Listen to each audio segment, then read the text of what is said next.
Well, it's over. I quit.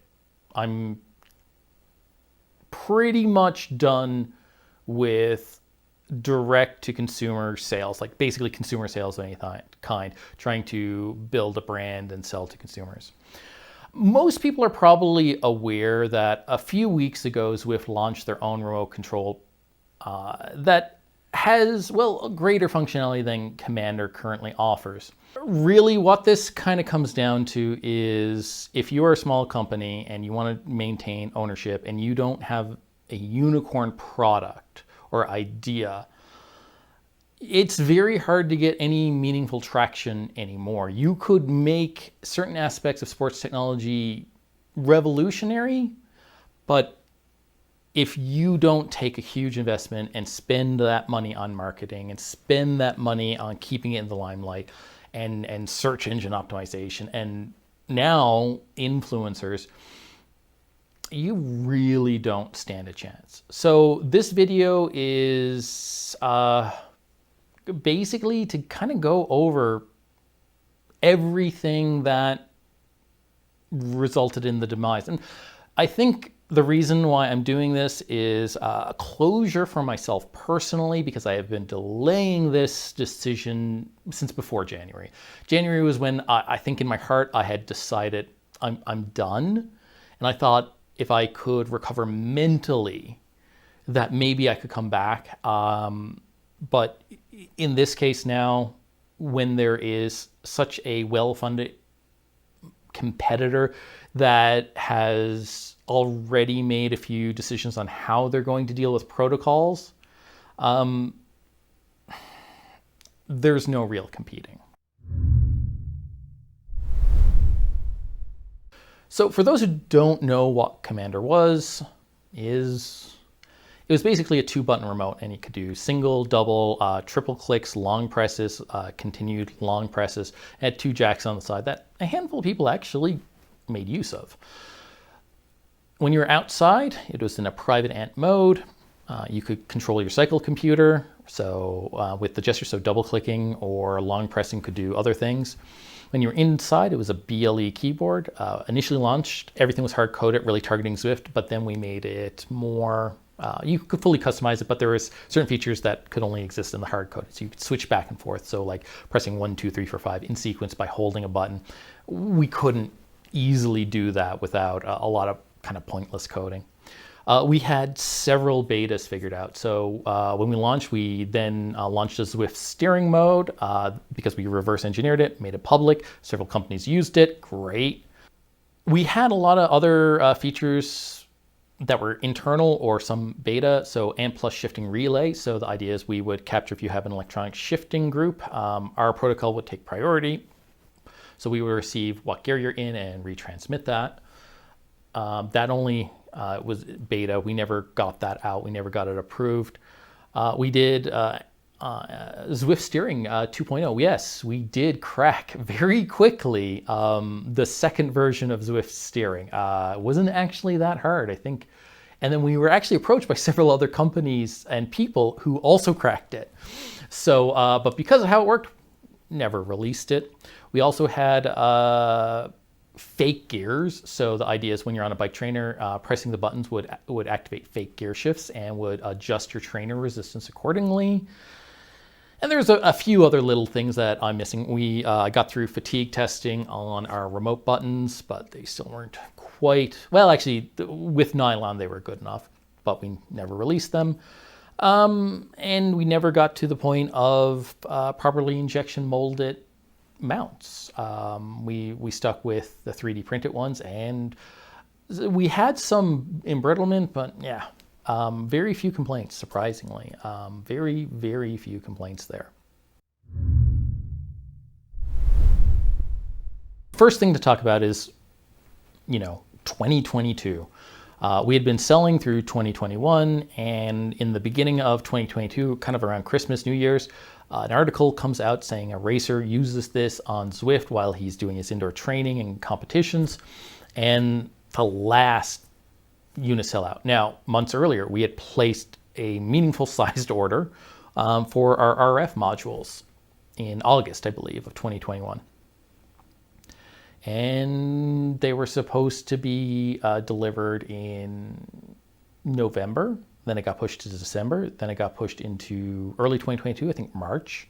And it kept getting pushed, and eventually just said no date, no date. Well, keep in mind, we had already paid for these modules. They were ours as soon as they showed up, but no one knew when they were going to show up.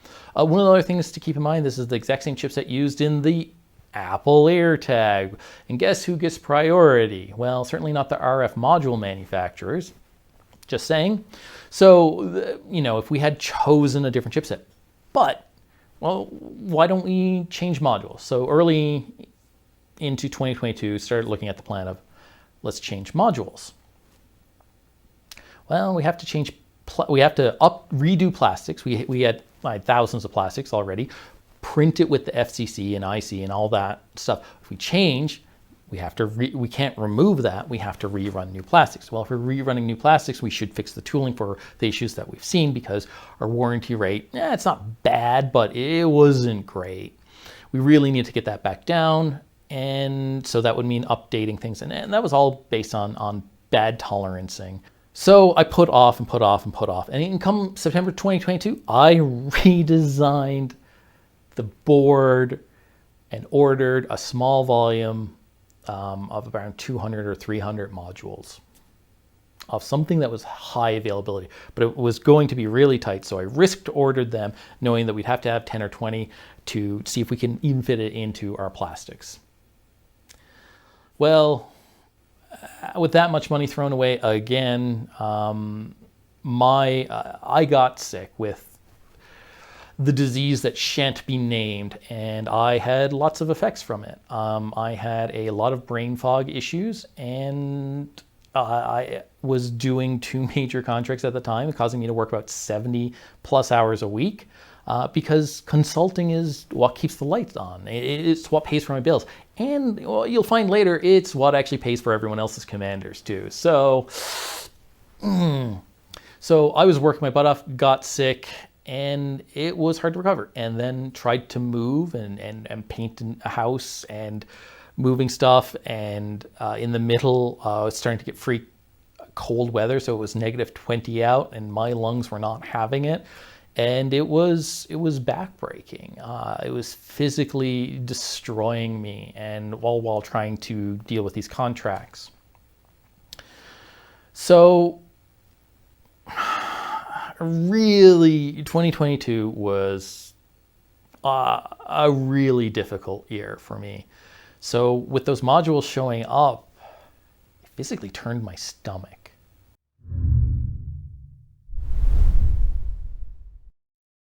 That gets onto production. Every single one, absolutely every single one of those were made here by me. And initially those circuit boards, hundreds of those circuit boards, were made by hand. Now they're fairly low component count, but before I got pick and place over here, they were all made by hand. I think I made 400 or 500, 300 in the initial run. And they were all hand assembled, and they were all hand packed by me. So I basically ended up doing all of that myself, and it was hard. Like, there was never a 8-hour day. Very recently, a video by the 8-Bit guy came out, and an article I found on Medium. And the article on Medium, I think, is a really good reference point, because what it does is it breaks out the cost of someone who can't do basically the engineering. Me and Vincent, between us, we have the skills to build basically anything in sports tech. I can do hardware, I can do bad coding, semi-okay coding. It gets better. Mechanical electronics, force sensing, various different types of new and weird and wacky sensors, algorithm development, all this stuff. I can do that. Vincent can do a lot of the same algorithm coding and some of the electronics, and like, it meant we are a dangerous duo. It also means when you see someone who says, oh, well, hardware development was this and software development was this, we looked at it and they're like, oh, those are nothing. We know how to do that. Well, it still took us time and effort to do it. And the 8-bit guy talked a lot about his cost structures. You know, how when he sold something to Europe and they're like, oh, we just bought something, we don't even have a Commodore, and we just bought something to support your channel. And he was like, you guys are like reaching across the ocean into my pocket, taking $5 out and putting it in your pocket. Because a lot of things, due to how sales and marketing works, are obfuscated from the user. And the high cost of shipping for independents, oh God, that is one of them. We have to hide the cost of shipping for most people, or they will walk.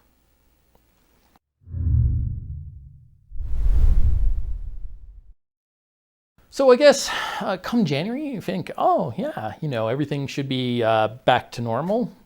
Well, I still had lingering effects. I was still doing contract work, but mostly I couldn't think about it. I couldn't look at it. I couldn't assemble things. I couldn't deal with support emails.